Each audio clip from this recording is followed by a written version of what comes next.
This is the story of FernGully by Diana Young, narrated by Son of Herodotus. This book was the source material that inspired the 1992 animated musical feature film FernGully, The Last Rainforest, directed by former Disney animator Bill Kroyer. If you have the book as well, then you can read along with me. If not, well, sit back, relax, and enjoy the memories. And for those of you who have never heard of FernGully, then you're in for a real adventure as we head off into the Last Rainforest, known as FernGully. Let's begin now. Chapter 1. The Forest Wakes Up. As the first light of dawn crept into FernGully, Krista woke up. This was the time of day the tiny fairy loved best. She swung out of her cobweb hammock, careful not to wake her two sisters, and tiptoed out of her sleeping hollow. She fluttered up the spiral staircase inside the trunk of the towering strangler fig tree where she lived, and opened a tiny fungus door. But when she stepped onto the branch outside, she discovered she wasn't the only one awake. A flock of rainbow lorikeets darted through the trees. Suddenly, the forest was alive with bird calls as the dawn chorus erupted into a short, vibrant song.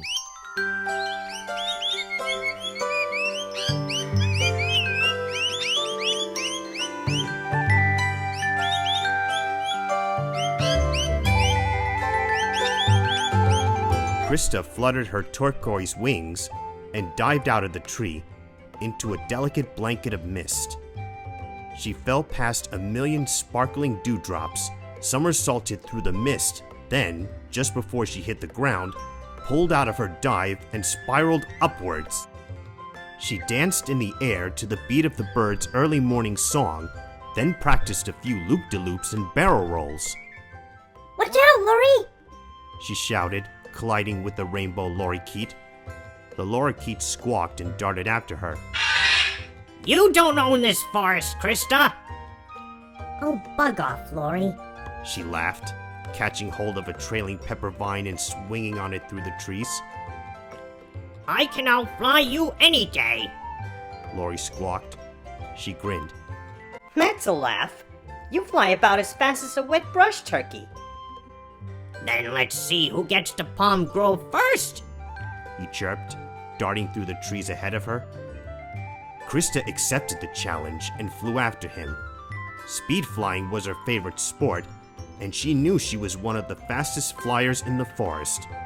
Only her elf friend Pips came close to beating her. She easily caught up to the lorikeet, matching him turn for turn as they dived over the tops of tree ferns and walking stick palms and zigzagged around the trunks of huge red cedar and brushbox trees. They crossed the creek at Python Rock and darted through Sleepy Hollow. Krista waved to Stoneface as she streaked past. I'll bring you back something special, She shouted to her favorite rock, wondering if he ever really heard her.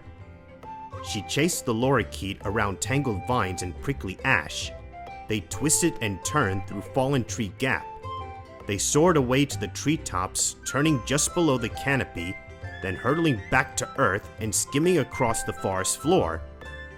A noisy pitterbird screeched and ducked for cover as they buzzed dangerously low overhead. Both of them knew that flying at this speed was forbidden by fairy lore, but neither of them slowed down. The lorikeet knew he was finally beaten when Krista shot past him in a dazzling burst of iridescent blue light. That's a fairy trick! He complained, flapping into the branches of a tall flame tree, where he disappeared among the bright red flowers. She laughed. Come on, Lori. I am a fairy. But the lorikeet refused to continue the race on the grounds that, being a fairy, she had an unfair advantage. Krista didn't bother to argue with him and continued flying. But now the forest was bathed in dappled morning light, and she was ready to join in the buzzing morning activity. Dancing playfully across the shafts of sunlight, she helped a bee collect honey, then stopped to watch a flock of rowdy parrots squabble over ripe fruit. A wampu pigeon cooed, "Good morning," and she joined in a song with the frogs. Everywhere she looked, the forest was busy. A fussy brush turkey scratched in the soil to build a high dirt mound for his nest. Worried green ants searched for food, and wanderer butterflies flitted gracefully between flowering blueberry ash and native wisteria. She followed a narrow path through the trees, humming an old fairy song and stopping every now and again to collect spider webbing and tiny seeds. These she tucked carefully into her cobweb pouch, the magic pouch old Magiloon had given her many summers ago. Krista smiled as she thought about Magiloon. Magiloon was the oldest fairy in the forest, so old that Krista's grandfather used to say she'd been there since the very first tree. Krista felt excited when she remembered the old fairy's promise to her. "Someday I will teach you the old powers, for knowledge must never be lost. But first, you must grow up." When will I ever grow up? Krista wondered, jumping onto a shaft of sunlight streaming through the canopy of the forest. Sliding down it to the forest floor, she landed with a bump on a wet leaf and skidded across it, crashing into a heap of leaves rotted beneath an umbrella tree. Who's there? Who's there? Snuffled a familiar voice from a nearby burrow. It's me, Krista. Only I'm covered in mulch. A long-nosed Potterus slowly hopped out of his burrow, looking more like a mouse than anything else, except his nose was much longer. The Potterus was very old. He was almost blind, and in some places his fur didn't quite cover the bald spots. Krista smiled at him while she dusted herself off. Hello, Potsy. I haven't seen you for ages. Where have you been? The Potterus sat up on his hind legs, clasping his tiny front paws. His whiskers bristled nervously as he sniffed the air. Oh, hello, Krista. I haven't seen anyone. He said. No, I said, where have you been? No need to shout. He sniffed. I've been down at Thunder Falls, but it's too damp for me down there. You stay away from those falls. The frogs are getting all worked up. What about? She asked, gently stroking his long whiskers. They're talking about the old tales. He replied mysteriously. What old tales? Do you mean human tales? Krista fluttered into the air with excitement. No. He sniffed, glancing over his shoulder to see if anyone was listening.